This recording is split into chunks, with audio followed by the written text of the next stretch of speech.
He shouted and said, অনেক জাগো মা হয়েছে, এবার একটু সেকুলার গা, not গান, as in he did not use आप, he used तू करके उन्होंने बोला। জাগো মা বলে গান গেছে বলে সেটা কে সরাসরি আক্রমণ করে আপনারা একজন শিল্পীকে সরাসরি আক্রমণ করবেন? আমরা কোন বাংলায় চলেছি, কোন বাংলায় বসবাস করতে চলেছি, আমি জানতে চাই আপনাদের কাছে।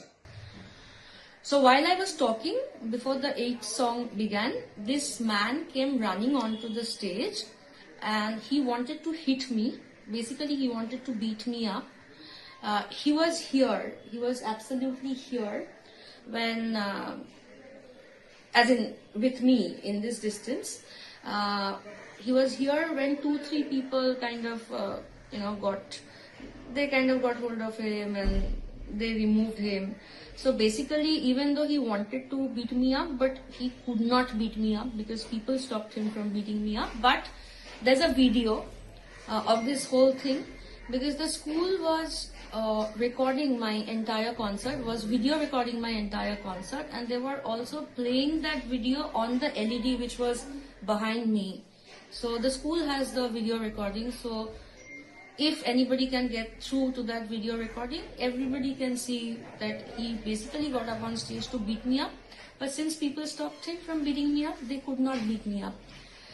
And then when he could not beat me up and when people were kind of pulling him away from me, and I had a microphone in my hand because I was talking to the audience, he shouted and said, অনেক জাগো মা হয়েছে, এবার একটু secular গা, not গান, as in he did not use आप, he used तू करके उन्होंने बोला।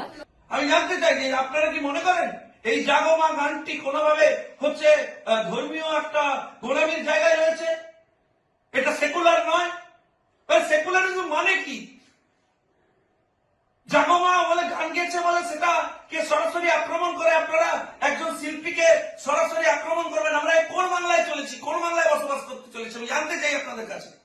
আমি রাজ্য পুলিশের কাছে, রাজ্য প্রশাসনের কাছে, রাজ্যের মুখ্যমন্ত্রীর কাছে জানতে চাই যে কেন এখনো পর্যন্ত এই মেহবুব মল্লিককে গ্রেপ্তার না করে পুলিশ রীতিমতো প্রমোট করবার চেষ্টা করছেন, পুরো বিষয়টি ধামাচাপা দেওয়ার চেষ্টা করছেন গতকাল থেকে, কেন অ্যাকশন হয়নি আমি জানতে চাই।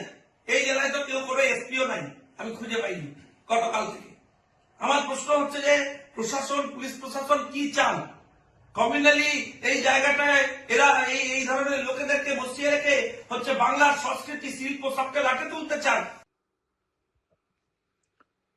রিগার্ডিং ভবানপুর ইনসিডেন্ট, খুব আনফর্চুনেট আছে। ওখানে যিনি অ্যাকিউজড আছেন মেহবুবকে আমাদের তরফ থেকে যখন the moment we came to learn about it, আমরা এটা একদম ক্লিয়ার ইনস্ট্রাকশন ছিল যে ওটাকে অ্যারেস্ট করতে। তো হি ইজ অ্যাবসকন্ডিং, রাতভর রেড হয়েছে, আমরা খুব দ্রুত ওকে অ্যারেস্ট করব এটুকু নিশ্চিত আছে। কনসার্ন যিনি সিঙ্গার আছেন তার সঙ্গে আমাদের এখান থেকে যোগাযোগ করা হয়, ওনার সঙ্গেও আমাদের কথা হয়েছে। We assured her of all sorts of help and support. আর লাস্টলি যেটা আছে, এখানে ওসি, কনসার্ন যিনি ওসি আছে এবং অন্য যারা আছে থানার পার্সোনাল, তাদের তরফে কোথায় কি লেভেলের গাফিলতি আছে সেটাও আমরা বিভাগীয় তদন্ত শুরু করা হয়েছে। You will take action against this fellows also, surely.